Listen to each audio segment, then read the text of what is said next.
GoPro, why are you doing this to the Hero 9? Why? Bienvenue and welcome to 150 Days of Winter. Hello! 7 screws, 1 plate.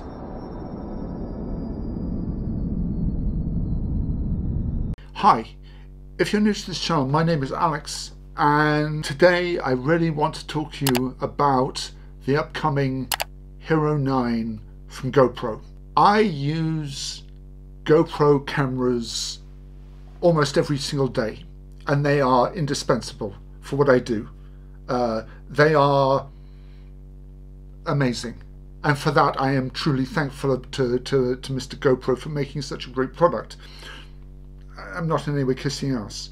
I use them for filming my skiing. I film them for doing a bit of vlogging. They are incredibly handy pieces of equipment. So much so that actually that GoPro is now synonymous with the word action camera in the same way that Hoover is synonymous to vacuum cleaners. But I digress, okay? I have been using GoPros since the Hero 1, or just the Hero. Currently at the moment, there are more leaks coming out about the Hero 9 than a leaky faucet. It is almost Nixonian, the number of leaks that they're having. They should, to use a Nixonian term, they really need to hire a plumber. Of the leaks that are coming out, certain things have become clear, and I want to give you my thoughts on those, okay? First of all, GoPro have decided to add a front-facing colour screen, rather, onto the Hero 9, to which I go, why are you doing that, okay? Seriously, why are you doing that? I know that DJI Osmo did it last year, and I don't know whether you feel you need to copy them or anything like that, okay? But for me, primarily as an action camera user, it's useless. It adds complexity, it adds cost, and it adds something that's going to drain the battery. Those 3 things. If I'm mounting one of these cameras on a helmet, I can't see it, so it's useless in that respect. If I have it on the end of my ski pole, it's too far away for me to actually see the image on that, and really I'm focused more on skiing than looking at the reflection of myself in a screen, okay? The only reason why I think you're doing this is A, because DJI did it. You don't always have to copy, but DJI did it. And I guess you're thinking that you've saturated the market now for action cameras, and you now want to find alternate uses for them. Let's say vlogging, which is fair. I use this for vlogging as well. I put it on the end of something like this, and I go and talk into it. However, I have never needed, because the lens is so wide, I have never needed to actually see if I'm in shot. I know I'm in shot, and I've never ever messed up being in shot. Here is my standard pole here, okay? If I want to be in the center of the shot, from about this distance, I can hold it there directly in front of me. I will be in the center of the shot. Fine. If I want to include some background, I will literally just move the camera to there.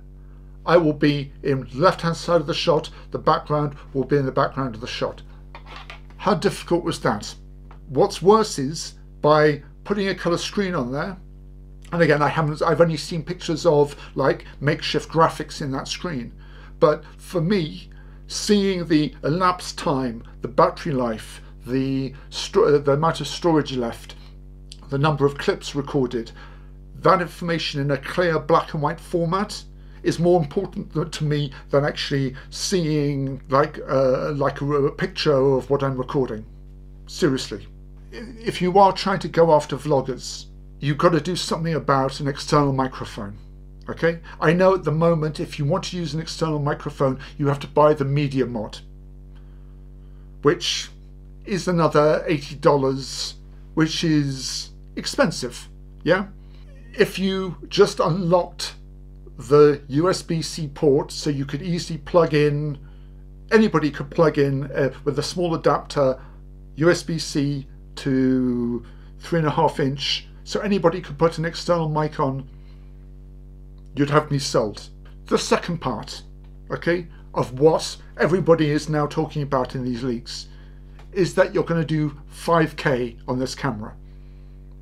And again, I would say, why GoPro? Why are you doing 5K? Currently, with Hero 7, Hero 8 Black, the maximum you can record at is 4K at 60, which is amazing. You can get really nice 4K video, and you can also do slow motion because you can 60 frames a second. Absolutely perfect, okay?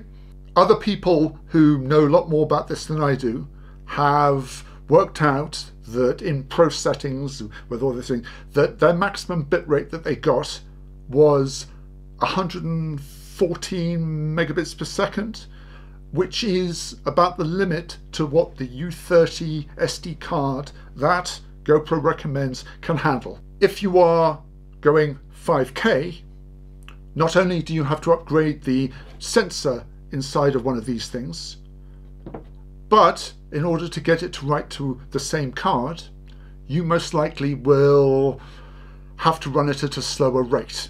So 5K 24 or 5K 30, right?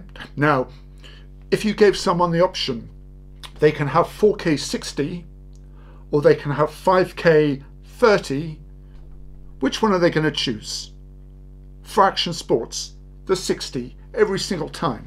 If they are doing 5K at 30, it's basically to, I think it's to placate the press or to do something, because it's meaningless. At the moment, inside a Hero 8, you have a 12 megapixel sensor. Now to do 4K, you need an 8 megapixel sensor, right? Having those extra 4 megapixels gives GoPro the space to go and with the stability to go and give you like a nice 4K image from a 12K sensor, 12 megapixel sensor, sorry, right? To do 5K, you need, it's estimated about 15 megapixels, okay? Now, if they want to do stability on it, you're going to need something like a 20 megapixel sensor. They won't be able to do the bit rate of 5K 60 to go to that SD card. You'd have to change the entire pipeline to get that bit rate into a higher speed socket into that card. It's purely there so people go, ooh, 5K.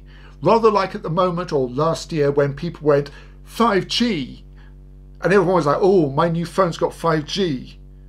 To which you then say, can you actually get a 5G signal? And they go, well, no, I can't. And you go, exactly. In my opinion, at the moment, 5K is rather like 5G. I will, of the other leaks that have come out, I would say that GoPro's silicon, last year for the 8, you had GP1. This year you'll have GP2. Sounds rather like motor racing. Sorry.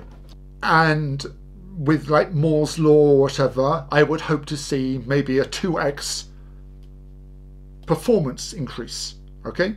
Which will lead to hypersmooth 3.0 stability, plus the ability to do like 5K stuff and the like. If GoPro had come and said, Alex, what would you like to see on a new GoPro?